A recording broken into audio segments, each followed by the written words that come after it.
Hello, everybody. I'm Mario Linhares, and I'm broadcasting from Cabo Frio, Brazil. And this is SIPS of Science. We have another episode today to talk about uh, energy. We're going to talk about Mauntz International Symposium on sustainable energy production, fossil, renewable, nuclear, waste handling, processing, and storage for all energy production technologies and energy conservation. And with me tonight, I'm going to have here two guests, one from Montreal, one is a usual here, Dr. Florian Kongoli from Montreal, the CEO of Flogen Technology and also the president of Flogen Star Outreach and of SIPS, Sustainable Industrial Processing Summit and Exhibition, Sustainability Through Science. Good evening, Dr. Florian. How are you? Good evening. Well, it's not evening yet, but that's okay. Good evening for Tamer. Yeah, when you watch this, it's good going day to to be. you guys. But this has been recorded in afternoon in Brazil and in Montreal. But it is evening for our It's next 3 guest. a.m. here. Huh? Well, what time is it 3 there p.m. now? 3 p.m. 3 p.m. It's 4 4 p.m. in p.m. Rio de Janeiro, and it's 9 p.m. in Germany, in Stuttgart, where Dr. Tamer Turna is. Good evening, Dr. Turna. Good evening. Good day. Yeah, good day. Well, this is an international show, so somewhere in the world where people are watching us, it might be morning, afternoon, or evening. So it's nice to have you guys here. I will suggest you guys, this is a joint production between TV Onda Azul and Flogen Star Outreach. And I'm going to suggest that you subscribe to the channels. If you're watching on Flogen, subscribe to Flogen. If you're watching on TV Onda Azul, subscribe it to the channel. Just hit your thumbs up on the video and subscribe and hit the bell so that you can be notified when we have a new program. And today we are going to be talking, as I said, about Mauntz International Symposium. And I would like to start talking to Dr. Florian, welcoming us and talk a little bit about SIPS, Sustainable Industrial Processing Summit and Exhibition, Sustainability Through Science and Technology. That's going to take place in Thailand from the 27th of November to the 1st of December. And Dr. Florian, welcome. It's good to have you back here. Yes. Hello, Mario. How are you? Very good. Very well. Thanks. It's what temperature is there? It's 21 degrees Celsius here. Let me check. It's 23 in Cabo Frio. Cabo Frio is 3-hour drive. I always mention that 3-hour drive from the city of Rio. But it's in Rio de Janeiro state. It is in the state of Rio, and it's by the coast, beautiful coast. Yeah. What's the temperature there, Tamer? Oh, we have got around about 8 degrees Celsius. Oh, because it's night. Wow, nighttime. It's cooling down. Yeah. And this temperature, we are going to talk about that very soon. Let's talk about SIPS first, Dr. Florian. Yeah. Go ahead. Well, this Sustainable Energy Production Symposium that you see on the screen, this has been going on in SIPS for several years. And you can see here that this is the 7th International Symposium. It's 7 years going on. Imagine the first one, how to produce energy sustainably 7 years ago.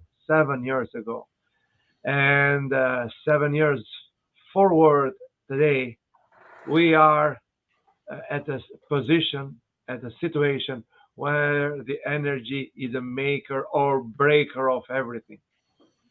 The world is in crisis because of these energy issues. So you said, okay, we started it 7 years ago, and we treated these issues 7 years ago. We treated issues of sustainability in energy 7 years ago. We started 7 years ago. And every year we dealt with these issues. So probably if the politicians would have heard us, would not have been this crisis that we are experiencing today. And I mean this. Anyway, Sustainable Industrial Processing Summit, or Sustainability Through Science and Technology. It is based on Flogen sustainability framework. You showed the SEMA there, and then you moved it, but then you came back. So this is the key. The whole summit is based on this. And historically, this is our our trademark, our invention, basically is mine, because it has been since when sustainability was invented as a word. Yeah, everybody wanted. There was huge confusion in literature. Everybody wanted to put there anything they wanted, like indigenous right, culture, you name it, government.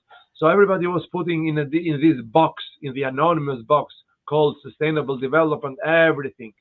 So you couldn't understand, are the criteria, are the pillars, are the factors. You couldn't understand anything. It was a mess, apples and oranges in one box, and it was confusion around. So then this was by necessity, not by just simply curiosity, but by necessity. We developed the SEMA, where we divided the criteria from the actors, from the pillars, and this clarified everything. The SEMA that you showed basically includes everything in this world, but divided it in criteria and actors. The criteria or actors or pillars.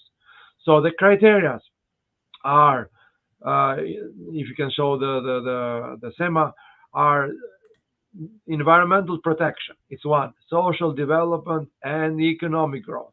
These are three equally important. To be sustainable, you have to simultaneously fulfill all of that.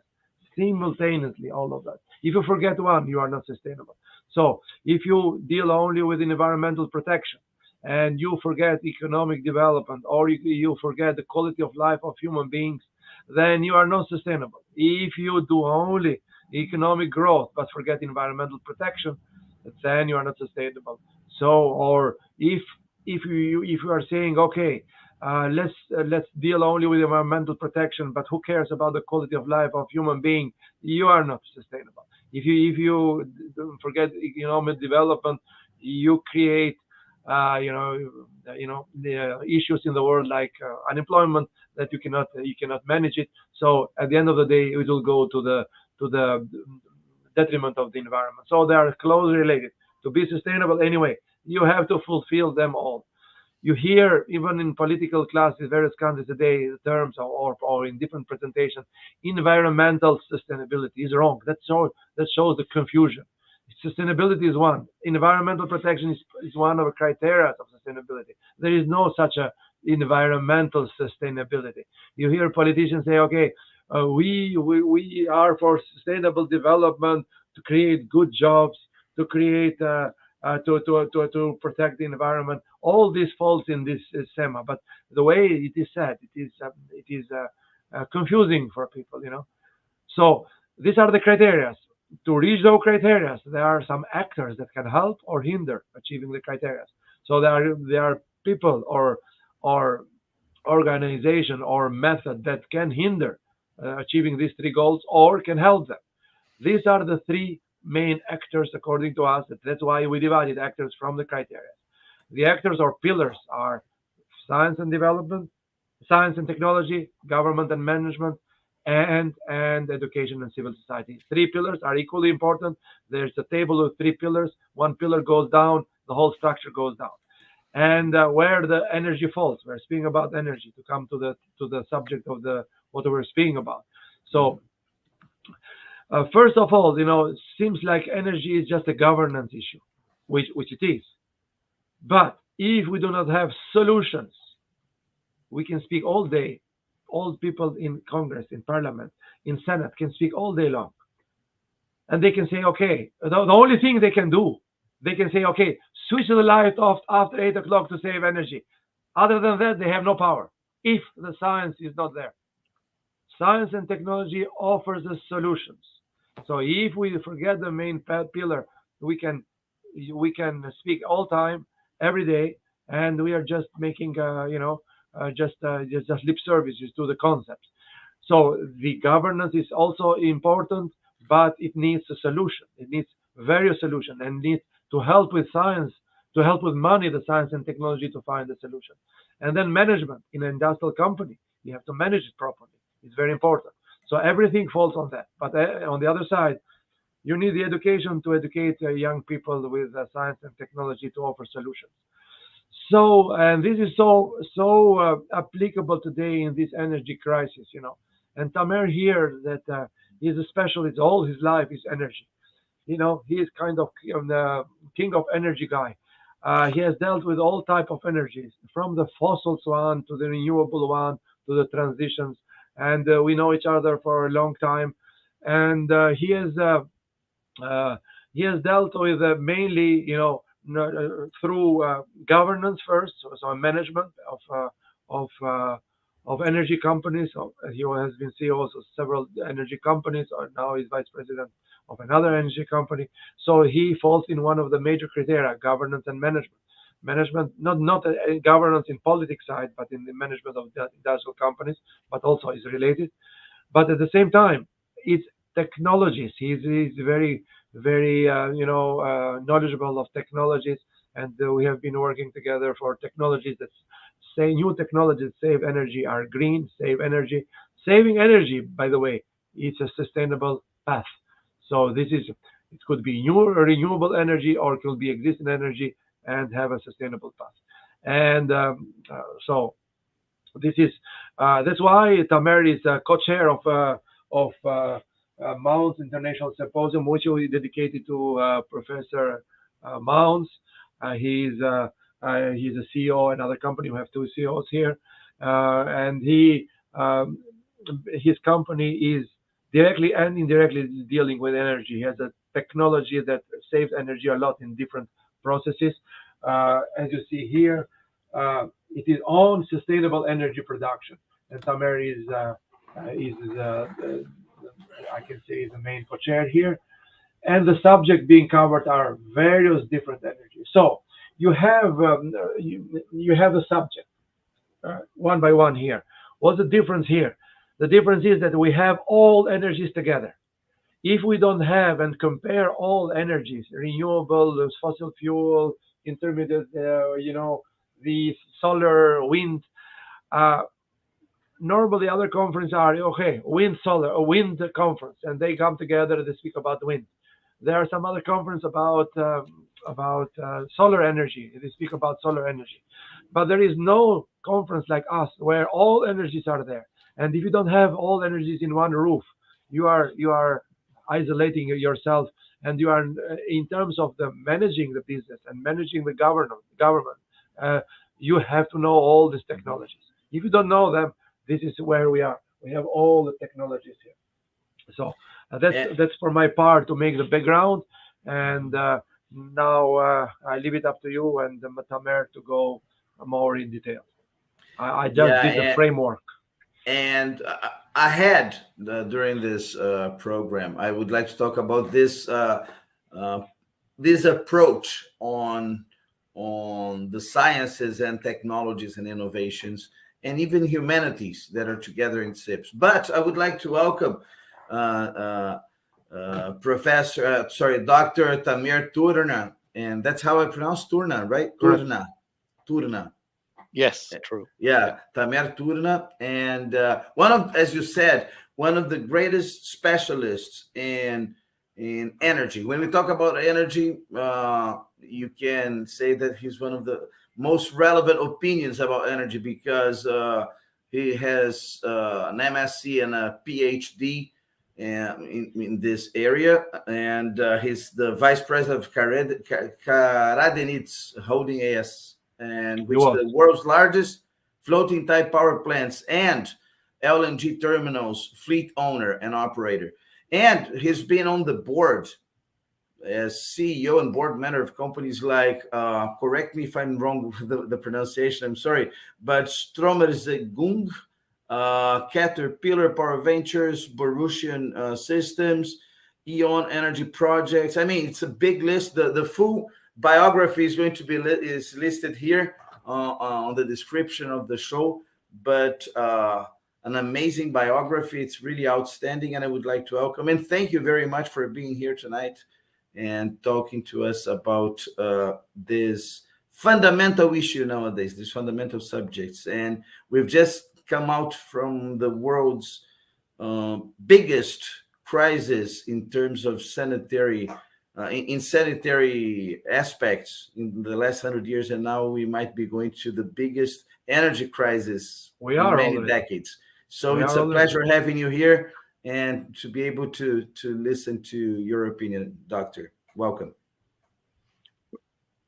Right. Thank you, Mario, for your nice words. And thank you very much, Dr. Florian Kongoli, for having me here today and for the, let's say, broader picture that you brought to the floor today. And I'd like to start by touching point from where you started, your nice words. In fact, we are now performing this symposium now since 7 years, and that goes back to 2015. And 2015 is a very critical year in humankind history. It was the year when the COP25 took place, which is the Paris Convention for combating climate change.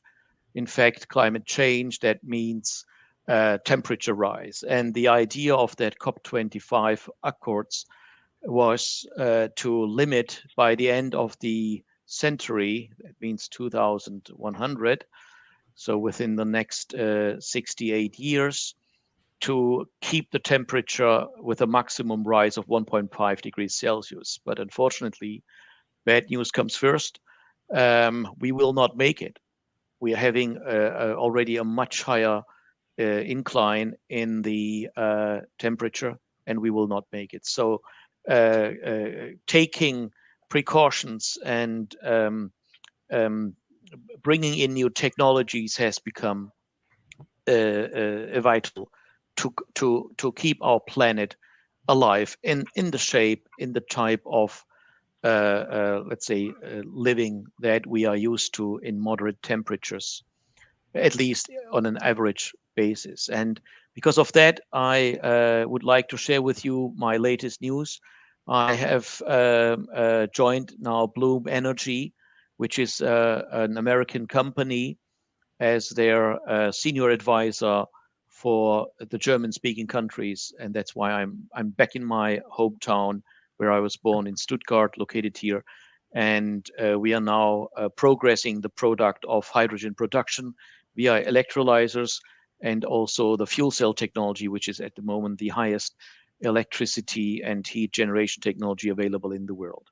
So working for Bloom, I'll be presenting this year at SIPS 2022 a bunch of new technologies, and having that background of 32 years in the energy sphere, having worked for German conglomerates, US conglomerates in the energy sphere those years, it's nice to contribute with a broader picture and with a deep know-how in all type of conventional and renewable energy generation technologies. Now, when it comes to sustainability, there are some mega trends now on the world, and the mega trends are sustainable energy production, decarbonization. These are the mega trends.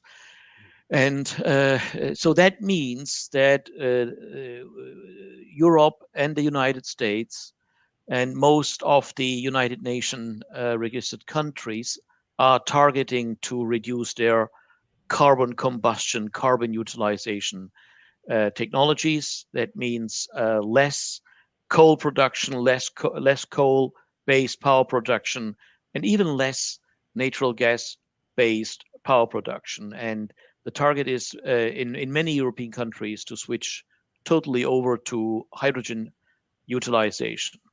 So today I would like to touch base of this new mega trend, decarbonization, hydrogen generation, and also utilization of natural gas by splitting it into carbon and hydrogen. You know, methane, which is the primer content within natural gas, means CH4. So you have one carbon bound to 4 atoms of hydrogen. And there you go. If you split it and then you oxidize the hydrogen, which is 4 atoms, you are already processing hydrogen and oxidizing it with a result of getting water as a final product in your downstream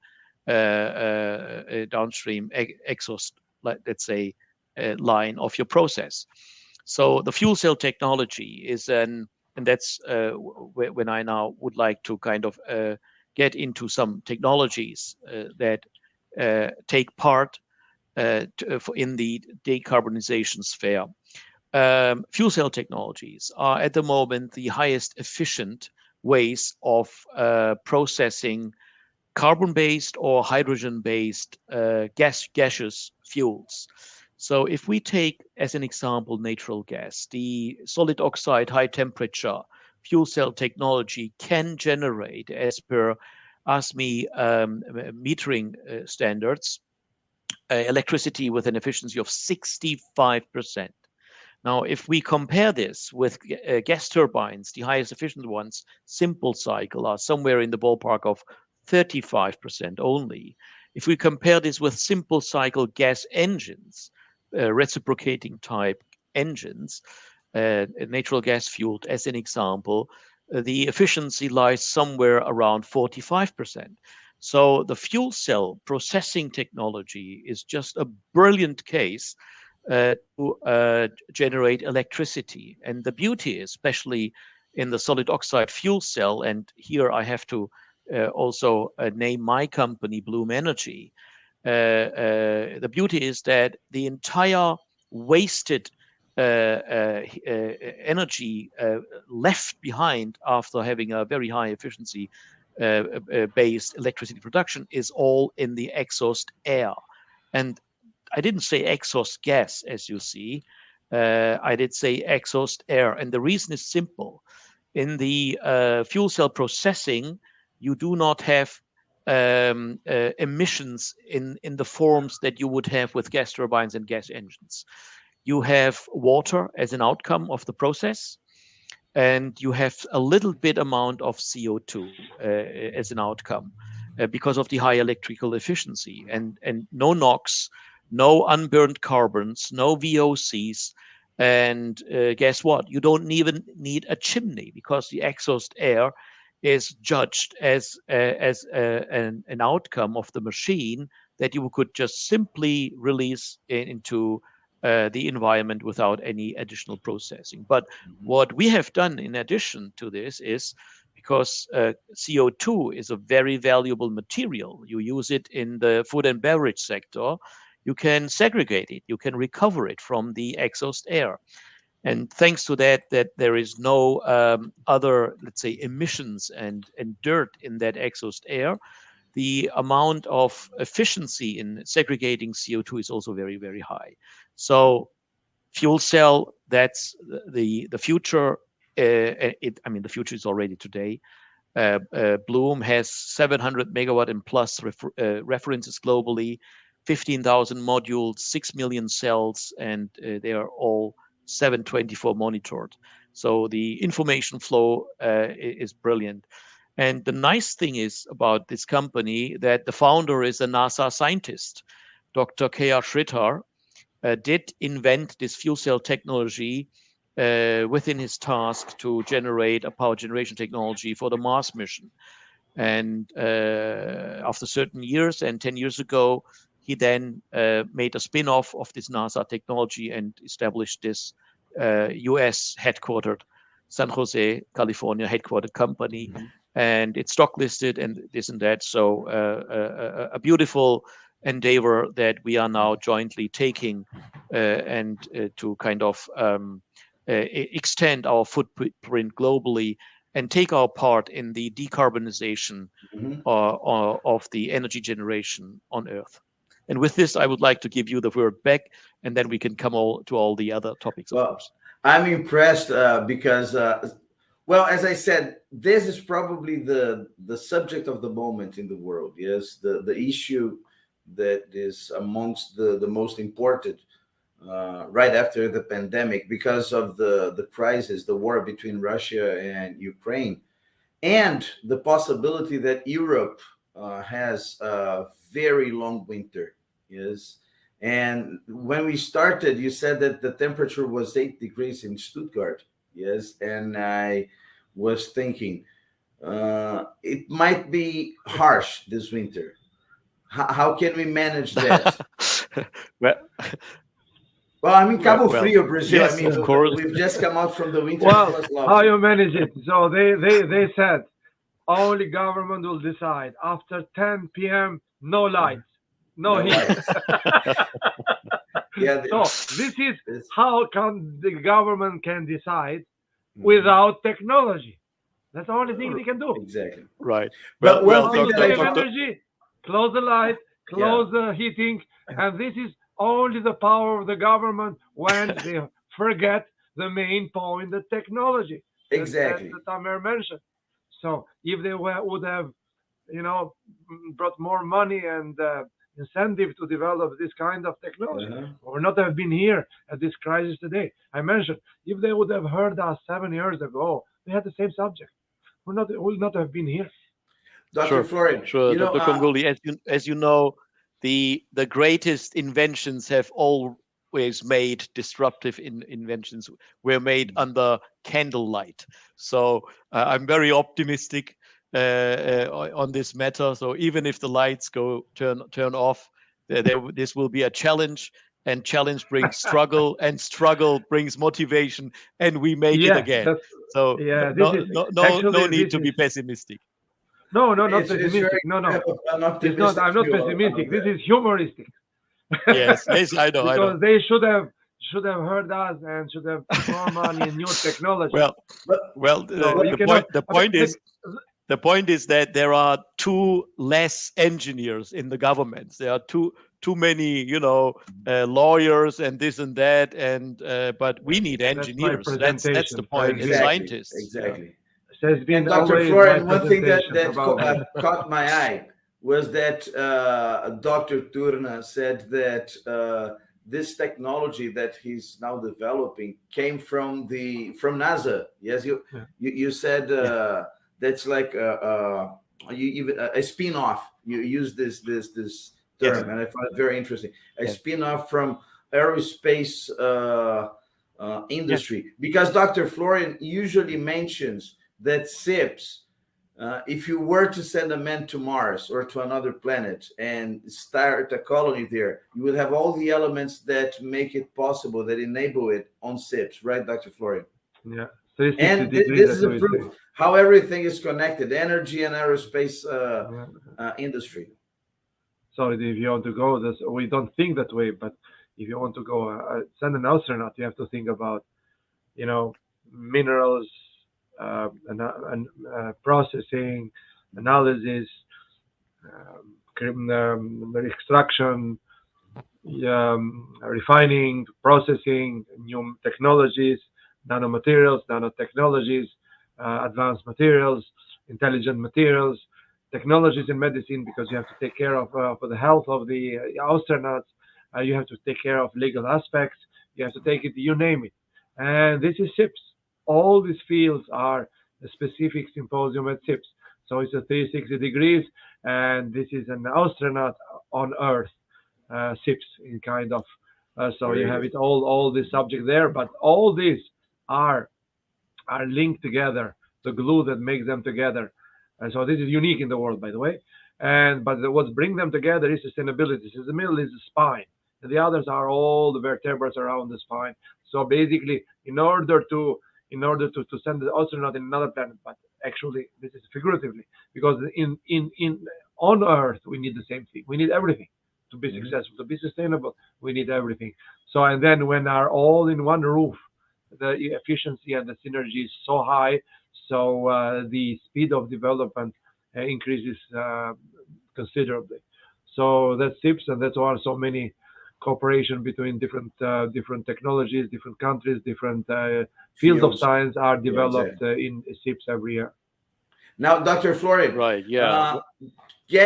Linking two things that you've just said, what you've said and what Dr. Turna said. There are too many lawyers and few engineers, and you like to honor engineers and scientists and technologists. I'd like to show a video here about why engineers should go to SIPS. Flogen meetings are unique in the sense that they combine science, engineering, and fun. Here they talk science, they talk engineering, they talk technology. and indeed the very relations between the science, the engineers and the politicians. That is a framework which is absolutely essential. It's very important for me to understand how interact, let's say, the science with the sustainability and the social responsibility.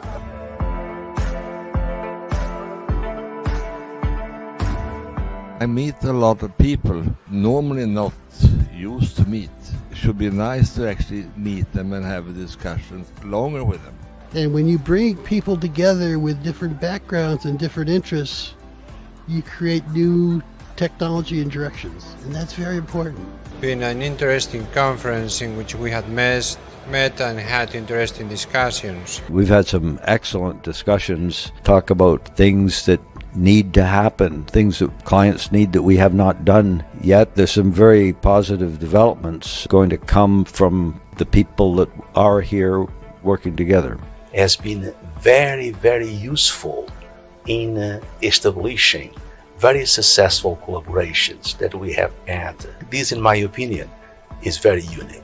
Very good results. I'm really excited and very happy to be here present. More engineers are present at this conference. We have so many problems in the world, and engineers finally need some recognition that they are only possible to solve problems, and that also the industry becomes aware about that some business models will not work in the future anymore. So you can see how different companies not only incorporate in their vision the sustainability of a guide. I think it always helps to get new views of everything. Being a manager is really about building strong teams, and this is what you do here. This is team working, this is connecting.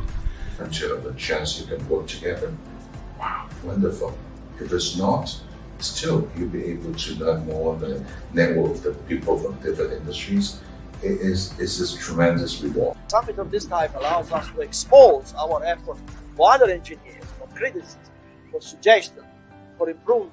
So it's a continuous scientific process that, in my opinion, can only be done, in any case, can be best done by a summit such as one organized by this magnificent conference.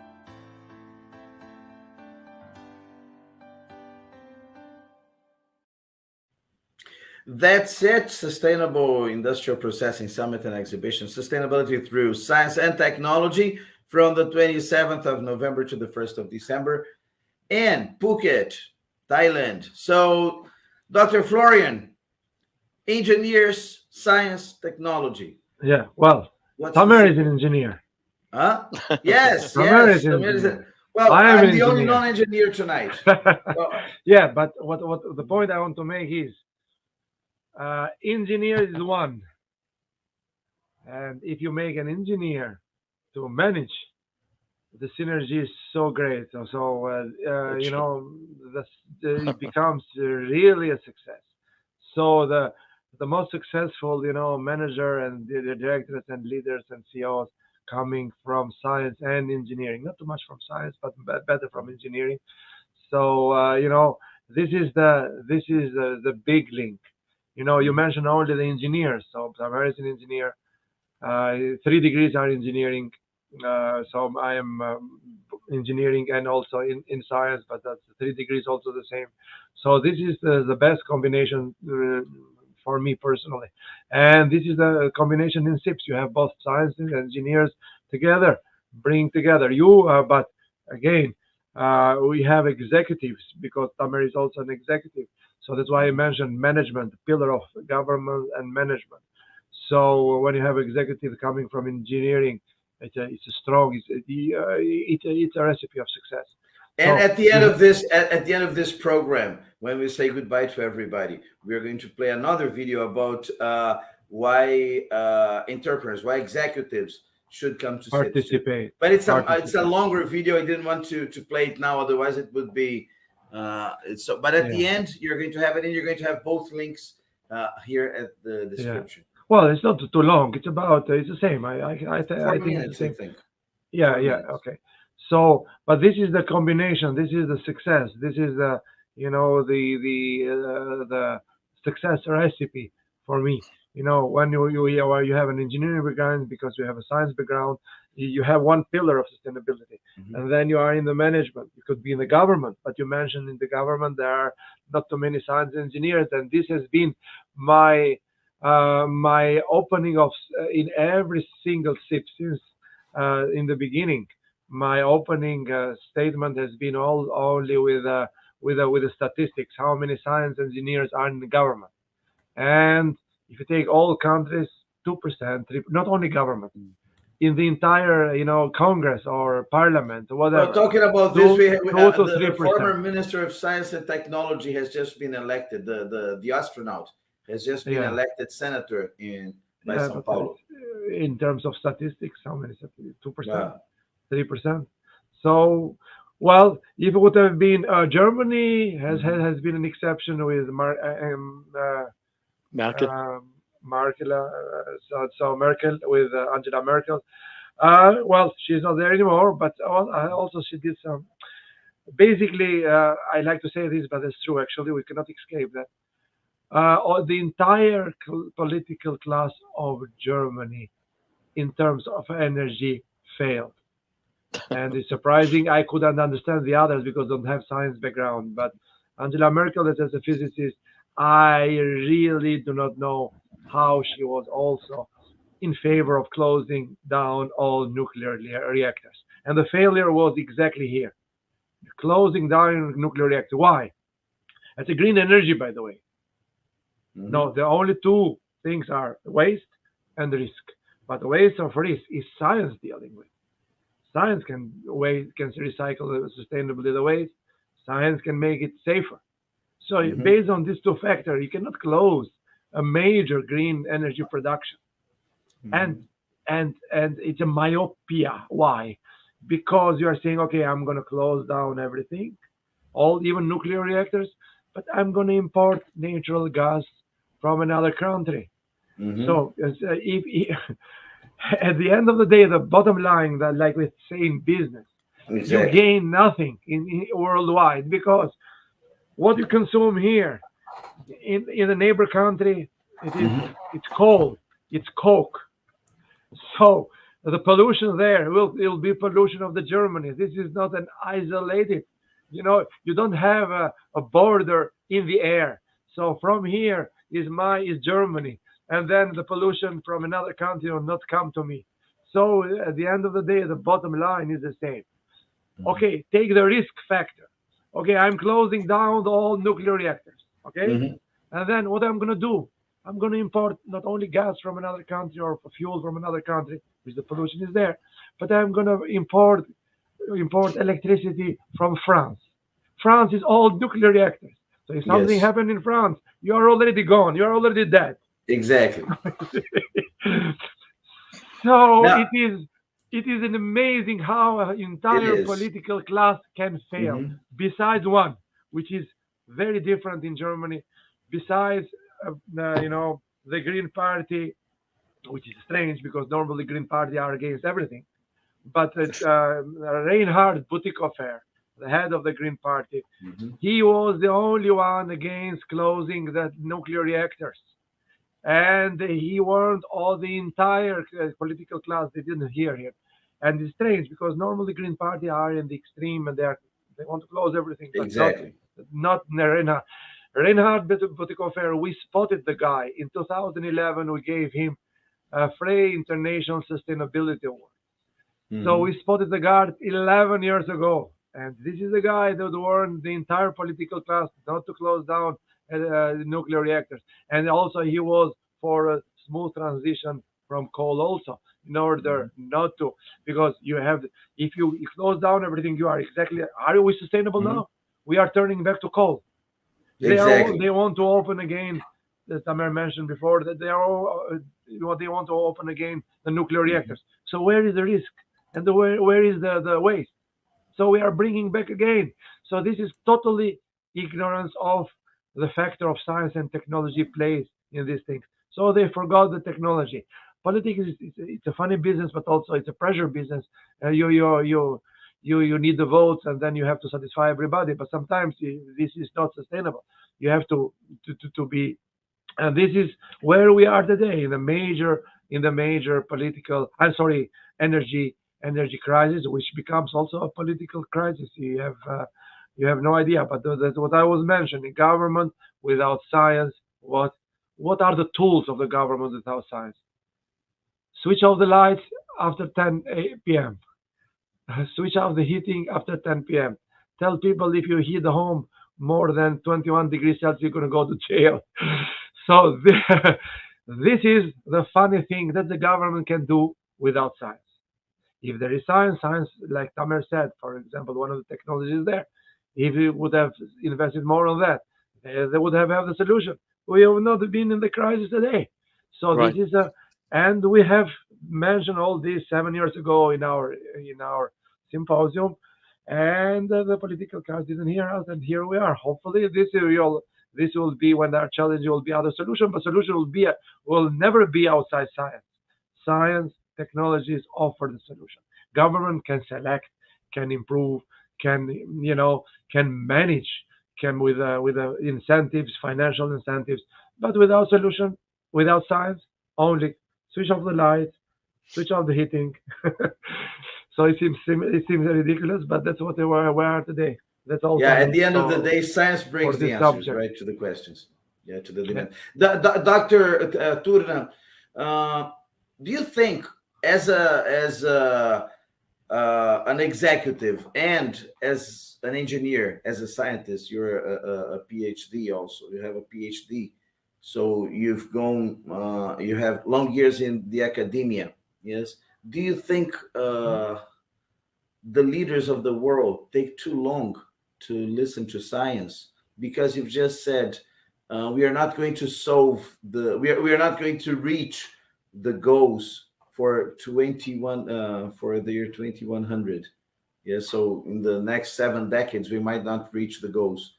Do you think it takes too long for the leaders to listen to science? The average politician, of course, doesn't care that much about the scientific views. Unfortunately, the recent decades, populism has become kind of more the driver in politics and ruling countries. But when it comes to climate change, we see that now the world leaders have a consensus that there is global warming and that it has to be combated. So from that perspective, which is the most critical perspective today, climate change, there the politicians are listening. There are, of course, some, let's say, I don't want to name him now, the former president of the United States, as an example. He did totally disregard science, and he had that idea that there is no global warming, but everybody sees the reality, etc. So the results ultimately lead that politicians in the future must more and more listen to scientists. And then it all, of course, depends on the type of scientist they listen to. Is it a person or persons that are supporting sustainability and that want to keep the world going as it is since, let's say, billions of years? Or is it just being routed by scientists that have new inventions, etc.? Now, Dr. Kongoli has pointed out the evolution of the German energy market, and he addressed the topic of stepping out of the nuclear program, the power generation program of Germany. Now, I have my own thesis why that happened, and it is, during the Cold War, the Germans the public has always been threatened that nuclear power, Russia will attack them with nuclear bombs. So people, when topics come to nuclear, they were kind of the perception was boiled up that nuclear is bad and it kills. Of course, it kills if you don't keep it under control. But that's where science, process science, material science, etc., comes into the picture. And if you have reactors like in the United States, nobody's talking about shutting down the nuclear reactors in the United States. The opposite. The nuclear reactors will be the new reactors for hydrogen generation in the future. Because once built, the power generation cost is very, very low. Once built, you have such an amount of waste heat that you can use again to improve hydrogen generation in solid oxide fuel cell technologies, as an example. So the coupling of inventions and technologies also is a nice possibility. And the more these technologies emerge and prove in the market, within market-based, self-standing, let's say, conditions, the more also that the politicians and the people will find their routes, their road to the right pathway to combat global warming. So that's about this topic. Let's say in politicians listening to science, we can go on and on with this, but yeah.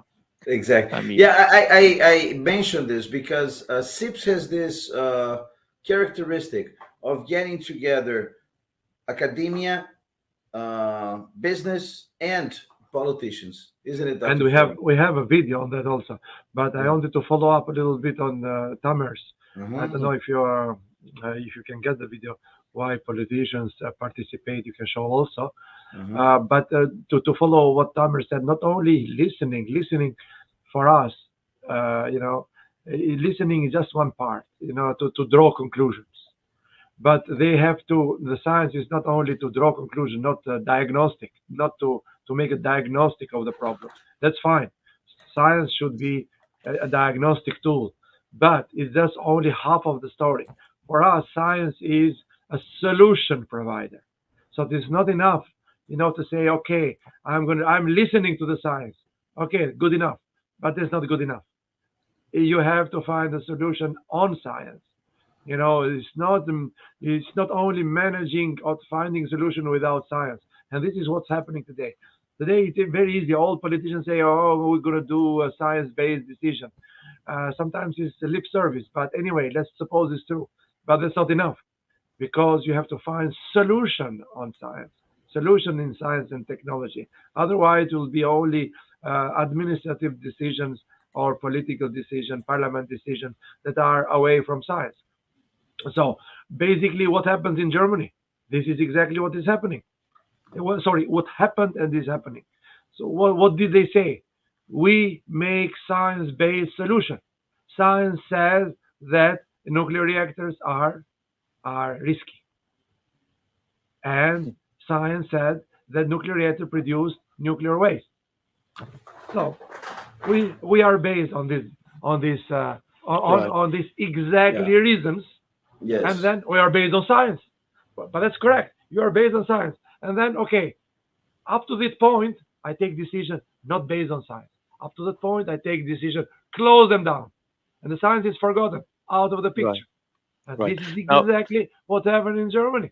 So, and in some other countries, but Germany is. So when they came to the solution, they didn't think about science. They didn't think about this technology of Bloom that Tamer said. They didn't think of other technologies. So this was a solution, but they switch off science.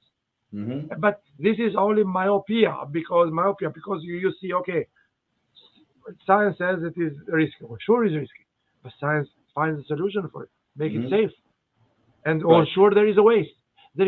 Tell me one technology that is not risky, that doesn't have risk.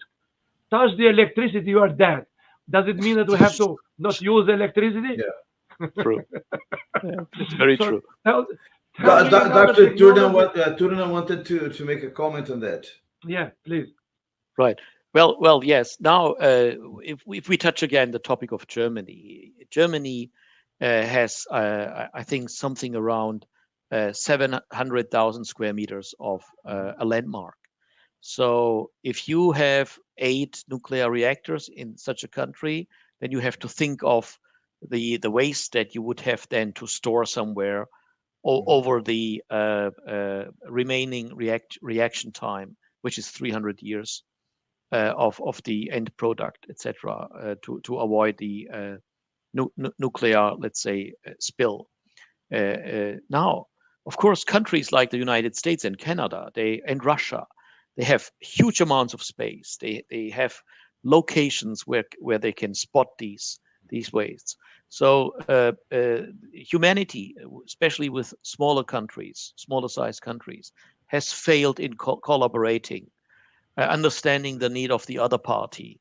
And then also, when I was a child, I was also active in certain demonstrations, etc. And people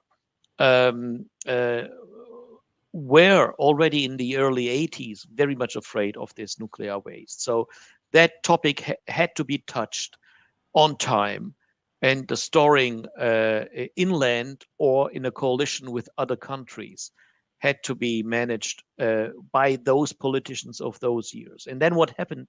Chernobyl happened, 1986. So ultimately, the idea of the threat of nuclear leak and death, etc., was suddenly real, because in Chernobyl, that time, engineers failed to think of the theory on the law of the second law of thermodynamics and the increase of entropy, and then that was the end. As you know, they switched off the pumps with the idea that the steam cycle could sustain running the steam driven pumps and get the reactor cooled down, but then they had the problem to switch it on again, etc. So things happen, and in Germany today, renewable energy only contributes 2.4% of the total 2.4%, correct? No, not more than that, 2.4%. Now, incredible. And Germany's installed capacity, half of it is renewable energy. So can you imagine the amount of money that was put into this program with a result of very little? And on top, the wind energy and solar energy ideology, I want to say already, did hinder the other technologies to emerge. That's why Germany is behind the United States, as an example, in the fuel cell technology, in the electrolyzer cell technology, because the US, with its typical, let's say, full liberal approach, having a race among technologies in the market, made it to progress this technology much faster than the rest of the world. Well, okay, let's switch the topic and come to possibly sustainable topics and politics. And I mean, politics is part of us. It's part of the tripod. Part of the tripod. So. Yeah, well, I mean, all these subvention programs had also a positive impact. I mean, the subsidies made the wind power generation technologies emerge, grow in size, also the solar ones, etc. But at the end, of course, a full exergy analysis and the full CO2 footprint analysis has to be made to come to a real judgment. So, yeah. Very good. Well, before we go to the next topic, I want to show another video. It's about the Mauntz International Symposium. And then I'm going to talk to Dr. Florian and Dr. Turna about what we should expect at the symposium. Okay?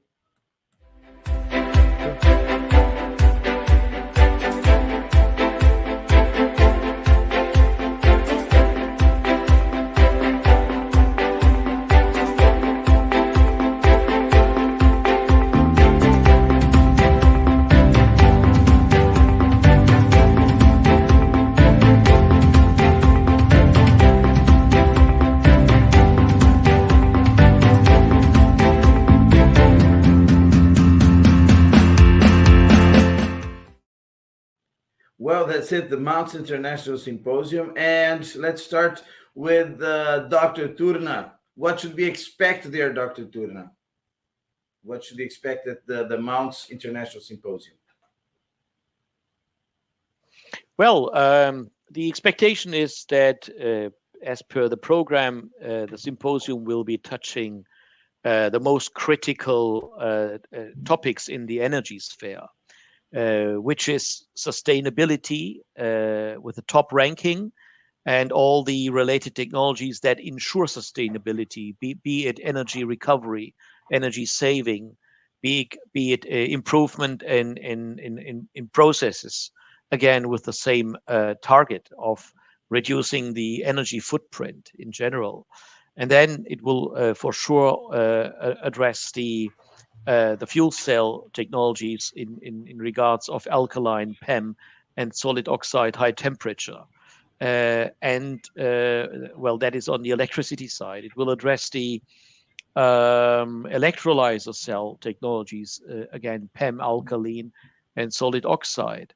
And one of the other topics will be, of course, coupling of various technologies, integrating, as an example, waste pyrolysis, used to generate low-cost steam that would then feed an electrolyzer, solid oxide electrolyzer, and that steam, which is water, in fact, with that already loaded high amount of energy content, will have less electricity to be used to split the water H2O into pure hydrogen. So collaborating, coupling processes. It could be from a steel mill, the waste heat that could be used to generate steam that could again be sent to an electrolyzer to generate hydrogen, and the very same hydrogen then can be used in the steel production.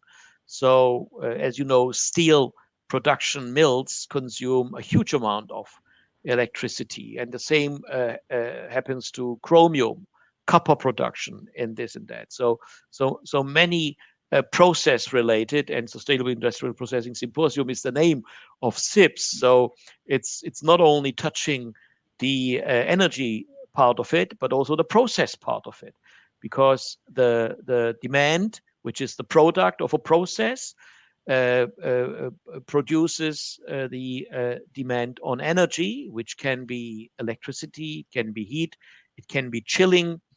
We expect that we will have nice papers in regards to tree generation, which is electricity generation, heat generation, and then via absorption chillers, the generation of chilled water, be it for climate reasons like air conditioning, or for minus degrees, below 0 degrees Celsius process temperatures for, let's say, freezing foods, and or providing chilled minus degrees Celsius for processes.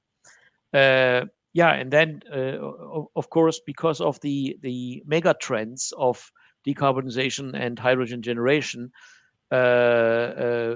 you could expect that also liquefaction and air separation units with the aim of producing in liquid form various process gases, the topics can be touched. And this is in fact where Mr. Mauntz, Professor Dr. Manfred Mauntz, has his inventions in terms of metering various gas types, hydrogen, nitrogen, oxygen, in air separation units, etc. So Professor Mauntz, I'm very sure, will address those process-related cryogenic processes and material outcomes, metering technologies. And here it comes. Hydrogen, let's say, generation is emerging in form of green hydrogen, gaseous hydrogen, or cryogenic hydrogen.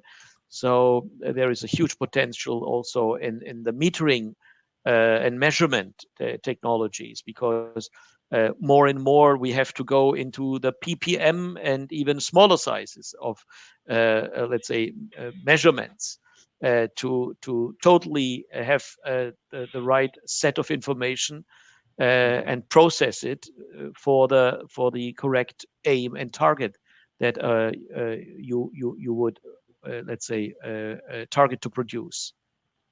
Perfect, perfect. And Dr. Florian, before you comment on that, I would like to add to your. Then I'll forget. I have to follow. Okay, so go ahead. Go ahead. What Tamer said is something very important. So energy is energy, but energy is not isolated. Energy touches everything. So this is why energy is SIPS is so important. So producing energy, but what are you going to do with energy? You're going to use it in a different process. We have a process. We have ferrous, non-ferrous. We have all type of technologies, and at the same time, not only processes but energy is coming. And now today, nanomaterials and nanotechnology is being used as a mean to develop a new type of energies. So, but if you do that isolated apart, and you don't have the synergy, and you don't have everybody in one roof, then you're missing something. And exactly as Tamer said, so the byproduct of one process could be used to produce energy, and vice versa. Energy produced there can be used to dissociate water into hydrogen and oxygen. By the way, there's another paper in the program about this. It's another association that is dealing extracting hydrogen from pure water. So there are so many new technologies in SIPS being presented this time, and this synergy makes it. Energy is a specific issue, but it's not isolated. Energy cannot stand alone without other where it will be applied. So this is what SIPS is about. Very good. And I want to ask you another question. Before that, I'm going to show another video here. And the question is about that P of SIPS. I always mention that P of SIPS stands for paradise. And I'm going to show here Phuket. Phuket is one of the most exquisite, one of the most beautiful venues in the world for a symposium. And the question, I want you to go thinking about this, is the importance of being in paradise and to stimulate this interaction between scientists, businessmen, business people, and politicians.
Well, that's it. Sustainable Industrial Processing Summit and Exhibition, Sustainability Through Science and Technology. And Dr. Florian, that P stands for paradise, not for processing, doesn't it?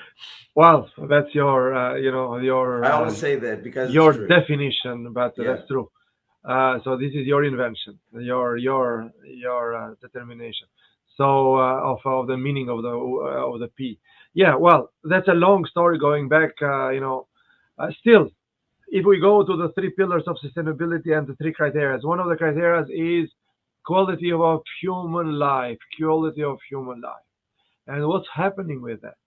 In engineering field, the quality of human life is the perception of the quality of life of scientists and engineering is very low in the society. So the scientists and engineers are looked at like a horsepower, like working like horses, and credited or paid like mouses. So there is no life in science and engineering; it's just work, and that's why a number of scientists and engineers in many countries has been going down. And then we are fighting against that, and because in the world perception is important. You cannot. So unfortunately, perception is the one thing in politics, in everywhere. So people see only the TV star, movie stars in five-star hotels, and they speak much better than scientists about environment. So people hear more movie stars and TV stars about environment and the solution than the scientists. So this is a paradox that exists.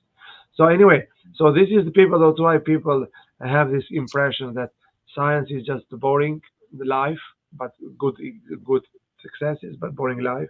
Sometimes they forget even successes. They forget that having an iPhone or a mobile phone comes from mining, comes from extraction, from new materials, comes from glass, come from, and all this have to be developed. New renewable energy comes from the basis. Look at the paradox. Green, we have to be green, and then we have to develop the wind turbines. Hopefully, there will be more energy efficient in the future. But it comes from materials. Yes. So, but at the same time, they say, okay, we do not need mines anymore. We don't need any new metals anymore. We don't need this because we need to be green. But the green is coming from the mines, the new materials, the new things. So this is a paradox of people, flying without bases in the ground. Scientist engineer cannot fly really easily because it's a paradox. You cannot say, okay, I need to develop I will develop wind turbines. Today, Tamer said it's 2% of energy in Germany because they are not efficient. And how to do the efficient? It comes from new materials. Where come new materials? Starts from mining, starts from extraction, starts from developing new advanced technologies. So you cannot close this and demand green energy. It's impossible. It's a paradox. And that's what we are living every single day. So this is the importance of science engineers. This is the scientists deserve the best places in the world. That's why we choose the best places in the world for SIPS, because they deserve it. Sure, we go with five-star hotels, but the five-star hotel, they pay. We have a good deal as a gift of science engineering.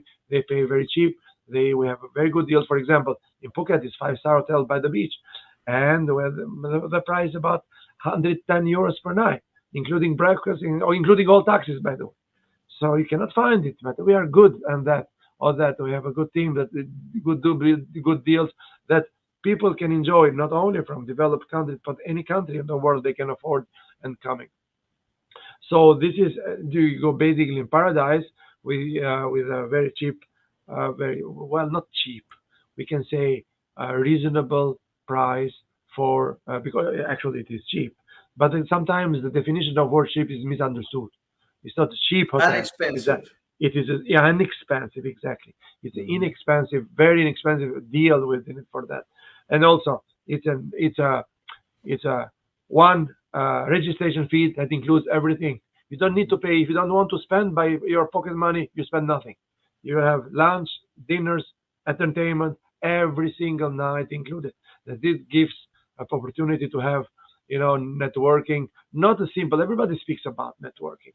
Drinking a coffee, having some finger food. Hi, how are you? No, it's every day. It's a dinner, sitting dinner, buffet or served, depends on the case. And then people, it bridges the difference between people, between countries, between cultures, between the field of science. Science is one, and SIPS is another story. SIPS bringing science and in one point converge the different field of science because it's under one roof.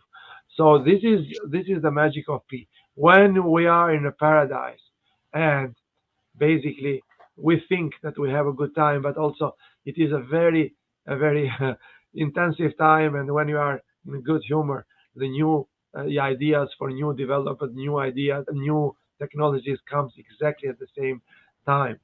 So this is the magic of SIPS. But Tamer can speak about this because he has been most of the conference. He has been with us and he experienced this, I guess. Tamer?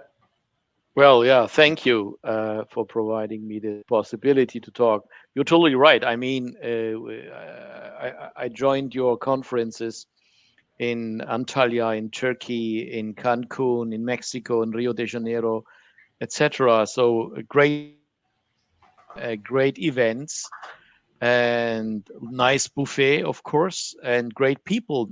And that's the most important. I mean, the talks we had during the day, during the conferences, very interactive, synergy. I mean, I remember professor colleagues meeting there that are in material science and working in the field of containers, high pressure containers that can contain hydrogen. And normally CNG type buses or trains, you have containers, steel or fiberglass containers that have 300 bar. But with hydrogen, you need 800 bar. So we are lifting the expectation of material science further.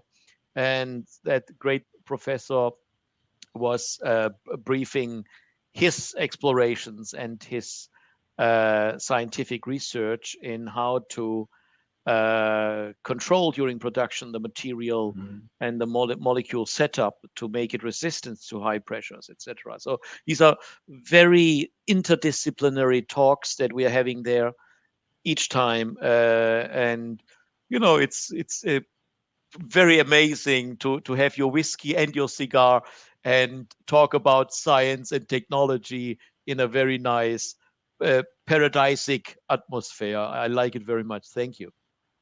Yeah, it is. And by the way, Doctor, you were saying that you've been to many SIPs, and it is the third time actually I have the pleasure of talking to you. One of them, just to show here, I don't know if you've watched this. Yeah, but this, yeah, I saw this one. You saw this one? This Yes, I was saw this one. The Artist of Science. I'm not in the video, but we were together in Thessaloniki. Thessaloniki, Greece. Yes. Yes. So here we have some things about right. Yes. Oh yes. So I brought this video here. I suggest everybody who is watching. Dr. Florian has on Flogen Star Outreach on the YouTube channel and also on the website. Yeah, nice. Yeah, this is Artists of Science. Artists of Science, or not Art of Science, but in Flogen Star Outreach, you interview and you talk. You bring the human side of scientists. You prove that they are the real artists of the thing. So this is we have about 30 videos, and many are on the editing process. But this has been also a very successful enterprise, because we know the scientists, and here we had Tamer as the choice to be an engineer. It was another question, so it's there. So these are very very interesting. And bring the scientist and engineer as they are. And this is one thing you like to do, Dr. Florian, and I really enjoy it very much, because as you usually say something. When an artist says something, you say, Leonardo DiCaprio said this. But when a scientist, you say, scientists say. Yes. Plural. Scientists are anonymous. I mean, it's like an indefinite subject. You have no idea who the person is. It's there are anonymous plural. Anonymous, completely anonymous. And you like to bring this. You like to show the human side, the individual. That's one of the purpose of this. So it's I know it wasn't in the script exactly. So but I would like to suggest everybody who watches us to go also and look for the Artists of Science. It's a special. You have some like you said, 30 videos. Well, there are more. There are about 7 being edited. Oh, great! So by SIPS you're going to have by the end of the year you're going to have like 50 posted. There are 30 already there at the. They are all listed in the Flogen.org website under the button under the icon Artist of Science. Very good. Well, but I showed this video because we're getting to the end of our interview, and just to say it was a big pleasure talking to you again, Doctor, and Dr. Turna. And I would like to allow you your final considerations about SIPS, about whatever you want, sustainability, energy. I mean, it's your microphone. Okay, thank you. Now, the decarbonization is key, and all the people around the globe has to take the global warming serious, and that's why the decarbonization is key. So scientists as well as engineers and customers, consumers, which take it serious, the topic of sustainability, have to find their ways and select the right technologies to keep this blue ball, our Earth, going as it is. So in all our footsteps, we cause footprints, and these prints, all these footprints, we have to make sure that they are clean and that they are sustainable. And that means ultimately that we have to select the right technologies. Sometimes, of course, technologies that have kind of been judged as being harmful might be reconsidered because of the scientific developments in material science and material handling, processing, etc. So we still can look at our old boxes of solutions, but also globally there is a huge amount of research ongoing, which results with real sustainable productions of new machines and fuel cells, especially solid oxide fuel cells, because of the high reaction temperature of 800, 900 degrees Celsius, have the highest efficiencies in producing electricity, and vice versa. The electrolyzer cells, where you put in electricity and generate hydrogen, again, the electrolyzer cells with high temperature solid oxide technology, electrolyzer cell technology, have the highest efficiency. That means the lowest electricity consumption. So this on one side, but also the other technologies like PEM and alkaline, the low temperatures, they have their applications in the mobilization sectors like cars, like trucks, like trains, etc. So and these are both hydrogen processing or hydrogen generation technologies. It's all about hydrogen now globally. So that's the mega trend. So I kind of would like to invite to our SIPS symposium this year scientists, engineers, businessmen, inventors, name them all, to contribute to this new pathway for a cleaner, sustainable world where we can still try and reach our main goal of keeping the global warming below 1.5 degrees Celsius by the end of the century. So that would be my, let's say, closing words for this recording. Thank you.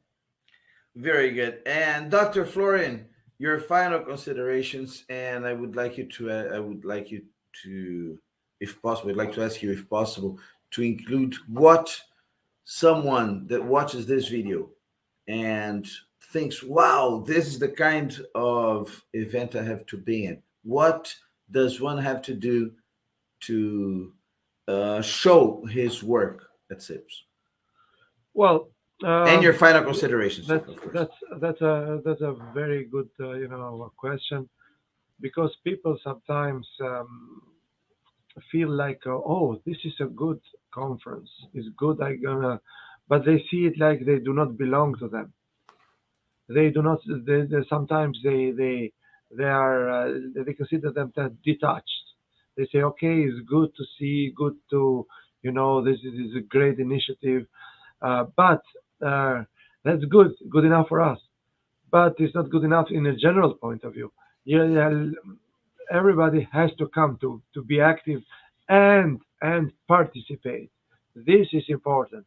This is not just a show where we do a show, the others are spectators, not in SIPS. And this is a big difference. In SIPS, all are actors, all are solution providers, all are presenters, most of them, not all, but all the solution providers and presenters. So it's an active participation.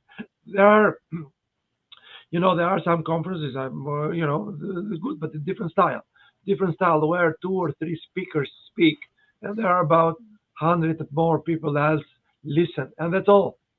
That's not SIPS. SIPS is active participation. All are active participation. Most of the attendants are authors, speakers, presenters, session chairs, part of a roundtable discussion. So it's a group of active people, not passive. And then we have a stage and everybody looking at the show. That's not a show. It is everybody's shows. They come together and present. So do not look it like an interesting show that you want to be. Please come and be a part of it. You are part of this big show. So you don't need an invitation. You just go on the website. We are still accepting some abstracts for a limited time. Feel free to submit your abstract. We are open to any theory, any point of view, any technology, we don't take sides in politics, in technology, or in any scientific point of view. We welcome everyone. There is no censor. There is no censorship. There is nothing that can you can think that, okay, I'll not be part of it because we don't know. It's as long as it's science and scientific argumentation and this all respectful, everybody has his own spot. Again, science is not, it's something, it's a process. You can fail, you have to fail in order to, no, there is no scientific discovery or new technologies that has been from the first try and then whoop, you are successful. That doesn't exist. So the issue is how long it will take, how many failures you have to have before you be successful. So there is an expression, you have to fail 10 times to succeed the 10 times, the 11th time.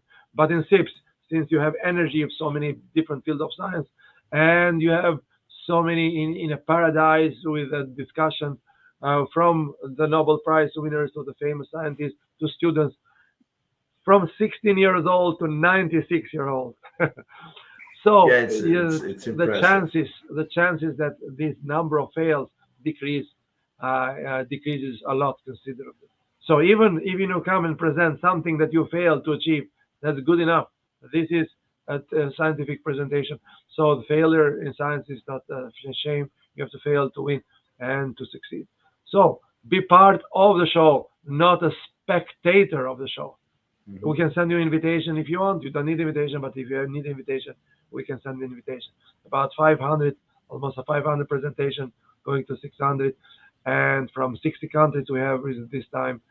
So be part of it. Don't be a spectator.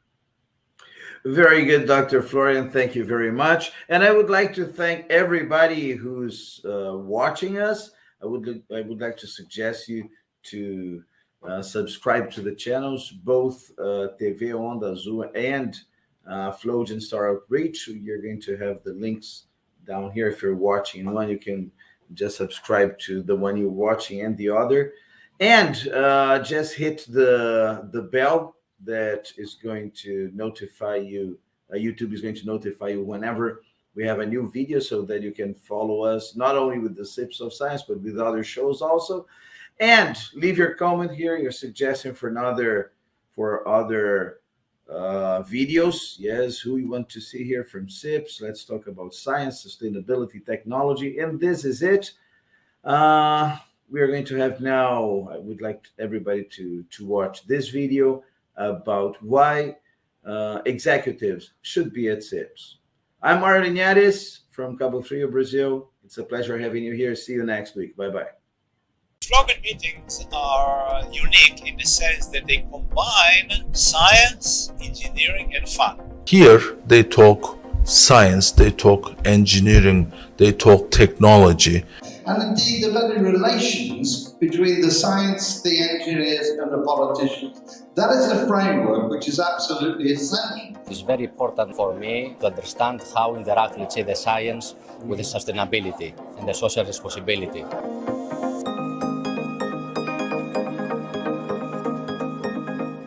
Yes, SIPS is very, very unique, different cultures and all the people together. So that industry, chemistry, physics, something like that. I'm just a biologist. So it's a very, very exciting.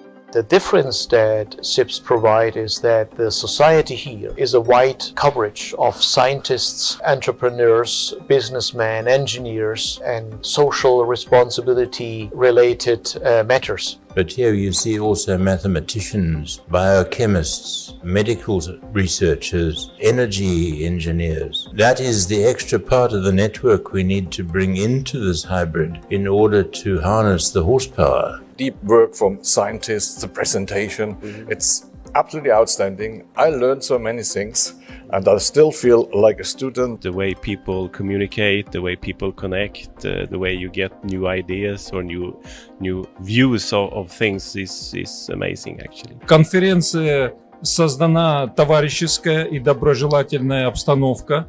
На конференции интересные уикенды. Well, of course, it is a great honor for me to see the summit dedicated to 50 years of my research. However, it is also a great honor to many scientists, mathematicians, theoreticians, engineers, technicians, and so on who have participated and will be part of this summit. The importance of this summit is that it allows us to expose our effort for other engineers, for criticism, for suggestion, for improvement. It's more focused on the people who make contributions to this area. It's a multidisciplinary meeting which combines everything with sustainability.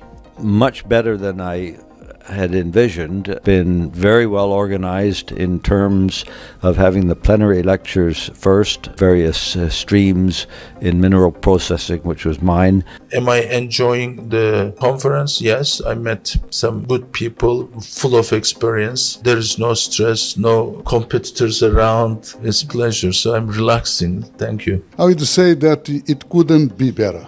Excellent impression about this symposium. The attendance, the hotel, the city, 7 Nobel Prize laureates. My first time I could meet one. To minimize the use of the resources and to keep as far as they can the lowest path in their activities. So this is an important initiative and I'm very proud to be part this year of this symposium. First of all, something to be sustainable must be cost effective. See if these new inventions that we see here, let's say, can be applicable and to give back to the business the profit, because this is what we're talking about, to be friendly with people and to give back to the society what the businessman wants. The impression that I have is extremely positive. So many different scientific and technological leaders of the field. You really truly have a knack for getting so many of these people together. The impression is extremely positive. Thank you very much for inviting me.